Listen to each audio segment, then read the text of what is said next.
গাঁজা মদ হিরোন অবৈধ ব্যবসাটা আছে ভাইয়ের কাছে আসিল। কিছু বিএনপি প্রতিপক্ষ লোকে আমাদেরকে বিভ্রান্তি করছে। উপদেষ্টা এবং উপদেষ্টা বাবা এই ব্যাপারে জড়িত না।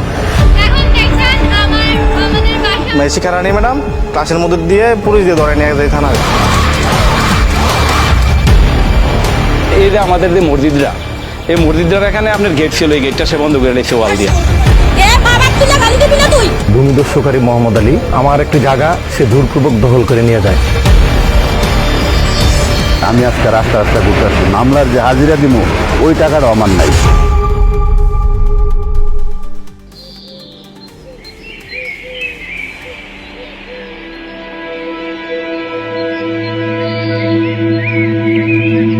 কুমিল্লার মুরাদনগর উপজেলার কড়ইবাড়ি গ্রাম।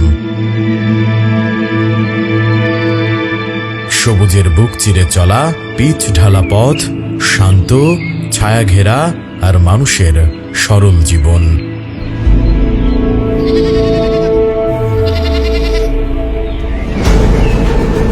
গ্রামের প্রাণকেন্দ্র কড়ইবাড়ি বাসস্ট্যান্ড। বাসস্ট্যান্ড ঘিরে তৈরি হয়েছে বেশ কিছু দোকানপাট। লোকজনের আনাগোনায় জমজমাট থাকা ছোট্ট বাজারটি এখন থমথমে, বেশিরভাগ দোকানপাটই বন্ধ।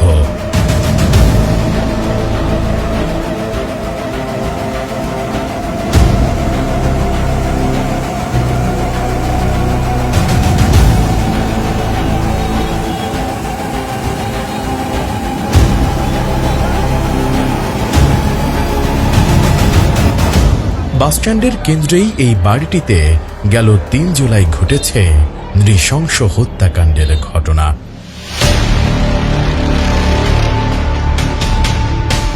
মব সৃষ্টি করে এই বাড়িতেই হত্যা করা হয়েছে রুবি আক্তার ও তার 2 সন্তানকে।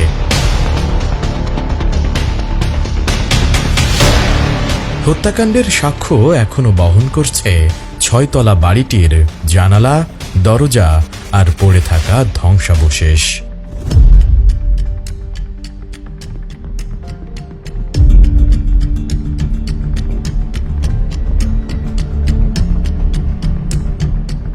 হত্যাকাণ্ডের পর থেকে বাড়িটিতে কেউই থাকছেন না। রুবি আক্তারের স্বামী খলিলুর রহমান মাঝে মাঝে আসেন বাড়িটি দেখতে, যদিও পুলিশ ছোট ছোট ঘরগুলোতে তালা ঝুলিয়ে দিয়েছে। হত্যার শিকার রুবির স্বামী খলিল জানান, স্থানীয় এক স্কুল শিক্ষকের মোবাইল চুরির ঘটনাকে কাজে লাগিয়ে তার পরিবারের বিরুদ্ধে মাদক ব্যবসার অভিযোগ এনে এলাকাবাসীকে খেপিয়ে তোলা হয়। তার দাবি, আকুবপুর ইউনিয়ন পরিষদের চেয়ারম্যান শিমুল বিল্লাহ ও বাচ্চু মিয়ার নেতৃত্বে এই হত্যাকাণ্ড হয়েছে। এরা হঠাৎ করে বুঝাইছে কি সবাই যে সবাই সারা জনগণে মাদকের ব্যবসা করে বলে, হ্যাঁ বলিয়া এরকম করে একটা সবার জড়ো করে সেটা এই মোবাইল চোরটা ইস্যু করে এই পরের দিন তো এই ঘটনা ঘটাইলি। এ ঘটনা ভিন্ন খাতে নেয়ার জন্য হত্যাকারীরা উপদেষ্টা আসিফ মাহমুদের বাবার নাম জড়াচ্ছে বলেও জানান নিহতের স্বামী। কিছু বিএনপি প্রতিপক্ষ লোকে আমাদেরকে বিভ্রান্তি করছে, বলছে যে এদেরকে নাম দিয়ে তো এরা এই ঘটনাটা ঘটাইছে, সেই অনেক কিছু বলছে। আমরা যা দেখি নাই তা বলবো কিভাবে? উপদেষ্টা এবং উপদেষ্টা বাবা এই ব্যাপারে জড়িত না। এবার একটু অন্যদিকে চোখ ফেরাতে চাই, জানতে চাই কি নিয়ে দ্বন্দ্ব চলছিল গত ২০-২৫ বছর ধরে, কেন এমন অমানসিকভাবে পিটিয়ে হত্যা করা হলো মা ও 2 সন্তানকে। আর এজন্য আমাদের কথা বলতে হবে আশেপাশের মানুষের সাথে। সবাই ক্যামেরার পেছনে কথা বলতে চাইলেও হত্যাকারীদের ভয়ে কেউই ক্যামেরার সামনে এ বিষয়ে কথা বলতে রাজি নয়। তার আগে মাদকের গাছ কারবার করতো এইসব, তো তাদের যেই সমস্যাটা ছিল ওই এর সাথে এটা এখন মাদকের কারণে হয়েছে। দোকানদার থেকে শুরু করে বাচ্চাও এদের দিতে খুব তৈরি হয়েছে, সেই থেকে আসলে এই মবটা তৈরি হয়ে এই ঘটনাটা ঘটছে আর কি। এই মুহূর্তে ক্যামেরার সামনে কথা না বললেও খুনের ঠিক পরপরই দেশের বিভিন্ন গণমাধ্যমে রুবি আক্তারের পরিবারের বিরুদ্ধে মাদক কারবারে জড়িত থাকার বিষয়ে সাক্ষাৎকার দেয় স্থানীয় অনেক মানুষ। সন্ত্রাস চাঁদাবাজি যত আছে চোর ডাকাতি আড্ডা আছে। তারা মাদকের সাথে জড়িত ছিল। এর নামে 80টা মামলা আছে। তা গাঁজা মদ হিরোন অবৈধ ব্যবসাটা আছে, যত খারাপ নিশার ব্যবসাটা আসলে এর কাছে আসিল। ঘটনার পরদিনই ঢাকায় র্যাবের ব্রিফিংয়েও উঠে আসে রুবি আক্তারের পরিবারের মাদক ব্যবসার সঙ্গে সম্পৃক্ততার বিষয়টি। 11টা মামলা পেয়েছি এবং তার ছেলে তার নামে 9টা মামলা রয়েছে। কুমিল্লা জেলা পুলিশ ও বাঙ্গুরা বাজার থানা পুলিশের তথ্যে রুবি আক্তারের পরিবারের মাদক ব্যবসার বিষয়টি আরো স্পষ্ট হয়। সব মামলাই মাদক সংক্রান্ত অপরাধের। 2009 সালে গ্রেপ্তারও হয়েছিলেন মাদক সম্রাজ্ঞী নামে পরিচিত এই রুবি। হত্যাকারীরা এবং ঢাকার রাজনৈতিক একটি শক্তিশালী পক্ষ এই ঘটনার শুরু থেকেই বারবার উপদেষ্টা আসিফ মাহমুদের বাবাকে জড়ানোর চেষ্টা করে আসছে। তবে হত্যাকাণ্ডের সময় মৃত্যুর হাত থেকে ফিরে আসা রুবি আক্তারের মেয়ে নিজেই বললেন ভিন্ন কথা। আপনারা যে মামলা দিয়েছেন এটা আপনার আসামকে শাহ আলম চেয়ারম্যান না অন্য কোনো শাহ আলম? শাহ আলম চেয়ারম্যানই, কাশিমপুরের শাহ আলম চেয়ারম্যান। যেদিন সকালে এই ঘটনা ঘটে আগের দিন রাত্রে উনার বাসায় রাত্রেবেলা 2টা বাজে মিটিং বসছে। চেয়ারম্যান এবং কি শিমুল চেয়ারম্যান এবং কি যে আমু মেম্বার, এরপরে শরীফ, এরা ইনার ঘরেই করছে, মিটিং করছে। মিটিং করে এই সিদ্ধান্ত নিচ্ছে যে রামদাও সব রেডি করছে। হত্যাকাণ্ডের ঘটনাটির সঙ্গে স্থানীয় বিএনপি ও অন্যান্য রাজনৈতিক দলের সম্পৃক্ততার প্রমাণ মেলে একটি ফেসবুক পোস্টেও। রুবি ও তার 2 সন্তানের হত্যার পরপরই বিএনপির ভাইস চেয়ারম্যান কাজী শাহ মোফাজ্জল হোসেন কাইকোবাদের ছোট ভাই কাজী শাহ জুন্নান বুশরি তার ফেসবুক পোস্টে কড়ইবাড়ির জনতাকে ধন্যবাদ দেন।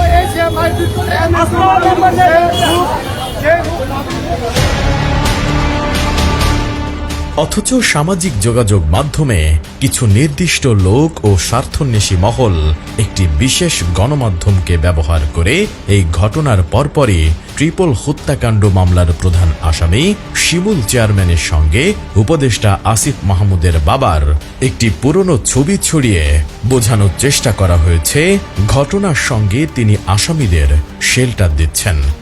আলোচিত শিমুল চেয়ারম্যানও 5 আগস্ট হাসিনা পালানোর পর শিমুল চেয়ারম্যান সহ স্থানীয় আওয়ামী লীগের নেতারাও পালিয়ে যায়। তবে আসিফ মাহমুদ উপদেষ্টা হওয়ার পর তার বাবার হাত ধরেই তারা আবার এলাকায় ফিরে আসেন।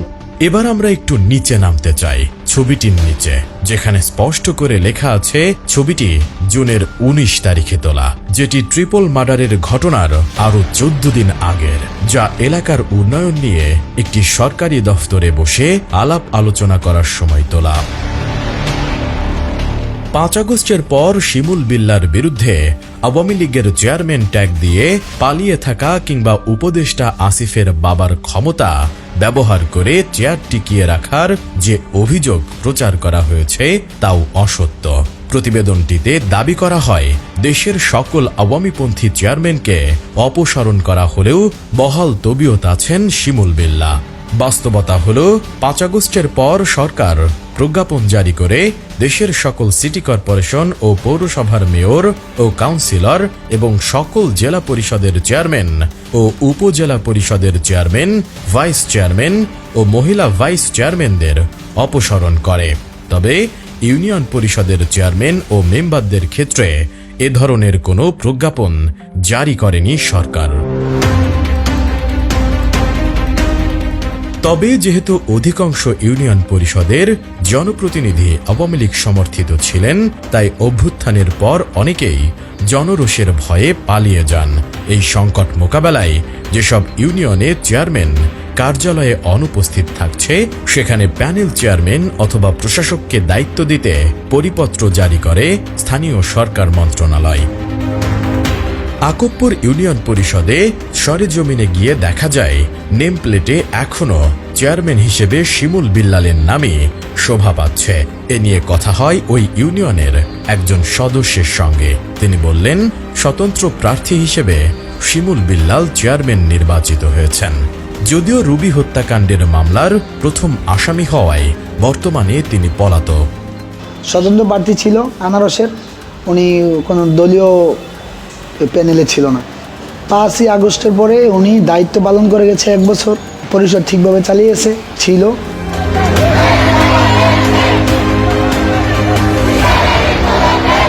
এবার নজর দেয়া যাক একই ইউনিয়নের ছাত্র জনতার মাধ্যমে সৃষ্ট আরেকটি মবের ঘটনায়। গেল বছরের 17ই সেপ্টেম্বর আকুবপুর ইয়াকুব আলী ভূঁইয়া মাধ্যমিক উচ্চ বিদ্যালয়ের সহকারী প্রধান শিক্ষিকা শিখা রানীর বিরুদ্ধে আন্দোলন করে স্কুলটির শিক্ষার্থীরা।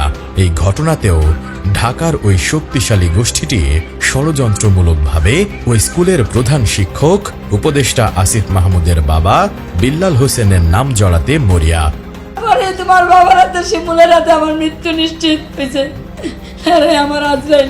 অথচ সেই স্কুলের সাবেক শিক্ষার্থীরা জানান, পতিত আওয়ামী লীগ সরকারের আমলে প্রভাব খাটিয়ে শিখা রানী আকুবপুর স্কুলে ত্রাসের রাজত্ব কায়েম করেছিল। ছাত্রদের নামাজ পড়তে বাধা দেয়া, বোরখা পরে আসায় ছাত্রীদের ও অভিভাবকদের মারধর করা, এমনকি তুচ্ছ ঘটনাকে কেন্দ্র করে মামলা দিয়ে স্কুল থেকে ছাত্রদের পুলিশ এনে ধরিয়ে দেওয়ার মতো ঘটনা ঘটিয়েছেন শিখা রানী। প্রধান শিক্ষক বিল্লাল স্যার তখন ছিল, ওনাকে ষড়যন্ত্র করে বহিষ্কার করে তারা করার পরে আমরা শিখা রানী স্যারকে স্কুলে আনার জন্য আমরা আন্দোলন করেছিলাম। আন্দোলন করার কারণে উনি শিখা রানী ম্যাডাম উনি আমাদেরকে আমার আর আমার ফ্রেন্ডকে ক্লাসের মধ্যে দিয়ে পুলিশ দিয়ে ধরে নিয়ে যায় থানায়। আমাদের ওই সময় সভাপতি ছিল মোহাম্মদ আলী, আওয়ামী লীগের একটা প্রভাব দেখাইতো, ম্যাডামের সাথে কথা বললে একটা ভয় দেখাইতো, মামলা হামলা সবাই। সাদেক ভাইয়ের মেয়ে সে বুক রাপুরা কেন হেজাবপুরা কেন আসলো, সে পর্যায়ে আসতে পারবে না, তাকে পিটাইছে সে। এই যে আমাদের যে মসজিদরা, এই মসজিদরার এখানে আপনার গেট ছিল, এই গেটটা সে বন্ধ করে দিয়েছে ওয়াল দিয়া। 5 আগস্টের পর দেশের বিভিন্ন শিক্ষা প্রতিষ্ঠানে মব সৃষ্টি করে স্বৈরাচারের দোষরদের স্কুল কলেজ থেকে বের করে দেয় ছাত্রছাত্রীরা, যার প্রভাব পড়ে ইয়াকুব আলী ভূঁইয়া পাবলিক উচ্চ বিদ্যালয়েও। আমি শিখা রানী রায়, এসিস্ট্যান্ট হেডমাস্টার ও আকুবপুর ইয়াকুব আলী ভূঁইয়া পাবলিক উচ্চ বিদ্যালয়। শিখা রানীর পুরনো কর্মকাণ্ডে অতিষ্ঠ শিক্ষার্থীরা 5 আগস্টের পর তার বিরুদ্ধে আন্দোলন গড়ে তোলে। শুরুতে পদত্যাগের কথা বললে তিনি রাজি না হওয়ায় 17 সেপ্টেম্বর শিখা রানীর পদত্যাগের দাবিতে মিছিল করে শিক্ষার্থীরা। উনি পদত্যাগ না করায় ওনাকে আমরা স্কুল থেকে বিতাড়িত করি। এই আন্দোলনের মধ্যে আমরা শুধু শিক্ষার্থীরাই ছিলাম, কোনো গ্রামবাসী বা বন্ধুবান্ধব কেউ, গ্রামবাসীরা কেউ ছিল না। এবার প্রশ্ন হলো, শিক্ষার্থীদের এই আন্দোলনের দায় কেন উপদেষ্টা আসিফের বাবার উপর চাপাতে চান শিখা রানী? সেটি জানতে আমাদের ফিরতে হবে কয়েক বছর আগে, সঙ্গে আনতে হবে আরেক চরিত্র, মোহাম্মদ আলীকে। 2014 সালে আকুবপুর স্কুলের ম্যানেজিং কমিটির সভাপতি ছিলেন এই মোহাম্মদ আলী, আর তখন ওই স্কুলের প্রধান শিক্ষকের দায়িত্বে ছিলেন উপদেষ্টা আসিফের বাবা বিল্লাল হোসেন। ফ্যাসিস্ট আওয়ামী লীগের মদতপুষ্ট মোহাম্মদ আলী সে সময় হঠাৎ করেই একদিন প্রধান শিক্ষক বিল্লাল হোসেনকে স্কুলের সরকারি গাছ বিক্রি করার জন্য কাগজে স্বাক্ষর করতে বলেন। বন বিভাগের অনুমতি না থাকায় এবং অনৈতিক ও স্কুলের স্বার্থ পরিপন্থী কাজ হওয়ায় বিল্লাল হোসেন স্বাক্ষর করতে রাজি না হওয়ায় তাতে ক্ষিপ্ত হন তখনকার ক্ষমতাসীন মোহাম্মদ আলী। ক্ষিপ্ত মোহাম্মদ আলী এ ঘটনার জেরে বিল্লাল হোসেনকে স্কুলের প্রধান শিক্ষকের পদ থেকে সাময়িক বরখাস্ত করেন। এর বিরুদ্ধে শিক্ষা বোর্ডে আবেদন করলে 2015 সালে শিক্ষা বোর্ডের নির্দেশে উপজেলা মাধ্যমিক শিক্ষা অফিসারের তদন্তে বিল্লাল হোসেনের বিরুদ্ধে মোহাম্মদ আলীর অভিযোগ মিথ্যা প্রমাণিত হয়। অবৈধভাবে গাছ বিক্রি প্রমাণ হওয়ায় ম্যানেজিং কমিটির সভাপতির পদ থেকে বহিষ্কার করা হয় মোহাম্মদ আলীকে, আর উপদেষ্টা আসিফের বাবা বিল্লাল হোসেনের বরখাস্ত প্রত্যাহার করে তাকে ফের প্রধান শিক্ষকের পদে বসানো হয়। তবে এর 6 মাসের মাথায় আবারও আওয়ামী লীগের ক্ষমতা ব্যবহার করে স্কুল ম্যানেজিং কমিটির সভাপতির পদে ফিরে আসেন মোহাম্মদ আলী। ফিরেই এবার তিনি হাত করেন সহকারী প্রধান শিক্ষিকাকে। দুইজন একজোট হয়ে 2017 সাল থেকে ফের বিল্লাল হোসেনের বিরুদ্ধে ষড়যন্ত্রে নামেন তারা। সহকারী প্রধান শিক্ষক থেকে ভারপ্রাপ্ত প্রধান শিক্ষক পদের লোভে শিখা রানী সহযোগিতা করতে থাকেন মোহাম্মদ আলীকে। তবে কোনোভাবেই বিল্লাল হোসেনের বিরুদ্ধে কিছু করতে না পেরে মোহাম্মদ আলী এবার সরাসরি উপদেষ্টা আসিফের বাবার স্বাক্ষর নকল করেন। জাল স্বাক্ষর দিয়ে ম্যানেজিং কমিটির সভাপতি বরাবর অন্যত্র চাকরি হয়েছে মর্মে বিল্লাল হোসেনের নামে পদত্যাগপত্রের নাটক সাজান। পরিকল্পনা সফল হওয়ায় 2017 সালে ভারপ্রাপ্ত প্রধান শিক্ষকের দায়িত্ব পান শিখা রানী। এবার নিশ্চয়ই বোঝা যাচ্ছে কেন বিল্লাল হোসেনকে ফাঁসাতে মরিয়া শিখা রানী। ঘটনা এখানেই শেষ নয়, আরও বাকি। পদত্যাগপত্র নাটক ষড়যন্ত্রের শিকার বিল্লাল হোসেন 2018 সালে চাকরি ফিরে পেতে উপজেলা মাধ্যমিক শিক্ষা অফিসার বরাবর অভিযোগ দায়ের করেন। উপজেলা মাধ্যমিক শিক্ষা অফিসারের তদন্তে প্রমাণ হয় অব্যাহতিপত্রের স্বাক্ষর জালিয়াতির বিষয়টি। তৎকালীন উপজেলা মাধ্যমিক শিক্ষা অফিসার বিল্লাল হোসেনকে স্বপদে বহাল করতে নির্দেশনাও দেন। একই বছর মাধ্যমিক ও উচ্চ মাধ্যমিক শিক্ষা বোর্ড কুমিল্লা থেকে উক্ত স্কুলে ম্যানেজিং কমিটির সভাপতি মোহাম্মদ আলী বরাবর চিঠি পাঠিয়ে বকেয়া বেতন ভাতাসহ বিল্লাল হোসেনকে স্বপদে বহাল করার নির্দেশনা দেয়া হয়।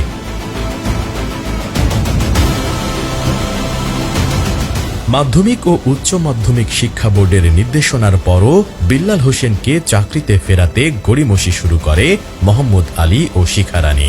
শিক্ষা বোর্ডের নির্দেশনা অমান্য করে মোহাম্মদ আলী বিল্লাল হোসেনের বিরুদ্ধে হাইকোর্টে রিট করেন, যার আদেশ বের হয় 2019 সালের মে মাসে। সেখানেও স্পষ্ট বলা হয় আইন মোতাবেক এমপিও সহ বিল্লাল হোসেনকে তার সকল প্রাপ্য বকেয়া বেতন ভাতাদি প্রদান করার কথা। সেই রিট পিটিশনের আদেশ অনুযায়ী 10 দিন পর ফের মাধ্যমিক ও উচ্চ মাধ্যমিক শিক্ষা বোর্ড কুমিল্লা থেকে আকবপুর স্কুলের ম্যানেজিং কমিটির কাছে একই নির্দেশনা দিয়ে চিঠি দেয়া হয়। চিঠিতে আরও বলা হয় এই নির্দেশনা না মানলে তার দায় বর্তাবে আকবপুর স্কুলের ম্যানেজিং কমিটির সভাপতি ও ভারপ্রাপ্ত প্রধান শিক্ষক শিখা রানীর ওপর। প্রথম রিটের আদেশ পছন্দ না হওয়ায় কুমিল্লা 3 আসনের পতিত আওয়ামী লীগের তৎকালীন এমপি ইউসুফ আবদুল্লাহ হারুনের ক্ষমতায় সেটি অমান্য করেন মোহাম্মদ আলী ও শিখা রানী। দ্বিতীয়বার রিট করেন মোহাম্মদ আলী। 2020 সালের সেপ্টেম্বরে ফের একই আদেশ দেন আদালত। এবার টনক নড়ে মোহাম্মদ আলী ও শিখা রানীর। 3 বছর পর নিজ স্কুলে প্রধান শিক্ষকের পদে বহাল হন বিল্লাল হোসেন। সে সময় তিনি আইন মোতাবেক দীর্ঘ 3 বছরের বকেয়া বেতন ভাতাদি বাবদ 5,25,000 টাকা পান। অথচ নিজের পাওনা এই 5,25,000 টাকাকে স্বাক্ষর জাল করে তোলার কথা বলে বক্তব্য দিয়েছেন মোহাম্মদ আলী। অ্যাসিস্ট্যান্ট হেডমাস্টারের স্বাক্ষর জাল, আমার স্বাক্ষর জাল করে, রেজুলেশন জাল করে স্কুল থেকে স্কুলের সরকারি বেতন ভাতা প্রায় 5,25,000 টাকা তুলে ফেলছে। আওয়ামী দোসর মোহাম্মদ আলীর এই তেলেশমাতি কারবার শুধু আকবপুর স্কুলেই সীমাবদ্ধ ছিল না, তার ব্যাপারে খোঁজ নিতেই বেরিয়ে এলো আরো চাঞ্চল্যকর তথ্য। হ্যাঁ ভিডিওই করাম কেরে ডর করে এ মা বাপ তুলে গালি দিবি না তুই। আকবপুর স্কুলের পাশেই পেয়ে গেলাম বেশ কয়েকজন ভুক্তভোগীকেও। কাগজ জালিয়াতি করে রাজনৈতিক প্রভাব খাটিয়ে তাদের কাছ থেকে জমি দখল করেছেন এই মোহাম্মদ আলী। ভুক্তভোগীরা জানালেন স্থানীয় 10 জনের বিরুদ্ধে 50টিরও বেশি মামলা দিয়ে কাগজ জালিয়াতি করে প্রায় 250 শতক জমির দখলে নিয়েছেন তিনি। আমার জায়গা আপনার মোহাম্মদ আলী জুড়ে দল করে নিয়ে গেছে 47 শতক জায়গা। সে 2006 সাল থেকে আমাকে 22টা মামলা দিচ্ছে। সে হয়রানি করতেছে একের পর এক। আমার জিংটা জাল করছে কইরা, এবং তার লগে আমি নাই দেখাতে আমাকে উল্টা পাল্টা করতে আমার 8-10টা মামলা দিয়ে আমাকে 15-20 লাখ টাকা ক্ষতি করছে। আমার ভাই পরিবার যা আছে সব ধ্বংসে। আমি আজকে রাস্তা ঘুরতেছি, মামলার যে হাজিরা দিব ওই টাকাটা আমার নাই। সভাপতি হয়ে স্কুলের মধ্যে মাদ্রাসার মধ্যে কয়েকবার মামলা মোকদ্দমা এগুলা হয়েছে। 2009 সালে ভূমিদস্যুকারী মোহাম্মদ আলী আমার একটি জায়গা সে জোরপূর্বক দখল করে নিয়ে যায়। তখন আমি সেনাবাহিনীতে চাকরি করি। পরে আমার মা, আমার বোন, আমার ওয়াইফ আসে বাধা দিতে, কিন্তু মোহাম্মদ আলী তার সন্ত্রাস বাহিনী দিয়ে আমার মাকে, আমার বোনকে এবং আমার ওয়াইফকে বেদম মারধর করে। মোহাম্মদ আলীর দ্বারা বিভিন্ন মিথ্যা মামলার তালিকাও এসেছে আমাদের হাতে। 5 আগস্টের পর স্থানীয় গণ্যমান্য ব্যক্তিদের নিয়ে একটি সালিশের খবরও পাই আমরা। সেই সালিশের আপোষনামা নিয়েও করা হয়েছে ভয়াবহ মিথ্যাচার। জেল থেকে বের হয়ে আকবপুর এলাকার কোনো শিক্ষা প্রতিষ্ঠান বা সামাজিক কোনো আয়োজনে অংশ নিতে পারবেন না তিনি। উপদেষ্টা আসিফ মাহমুদের ক্ষমতা দিয়ে এসে আমার পরিবারকে সমস্ত কিছু পুরো আপোষনামার একটি বাক্যকে প্রচার করা হয়েছে। চলুন দেখাই কি আছে সেই আপোষনামায়। প্রথম পাতাতেই স্পষ্ট উল্লেখ আছে মোহাম্মদ আলী বিভিন্ন সময়ে আকবপুরের বাসিন্দাদের বিরুদ্ধে কাগজ জালিয়াতি করে যে হয়রানিমূলক মামলা করেছেন তা প্রত্যাহার করবেন।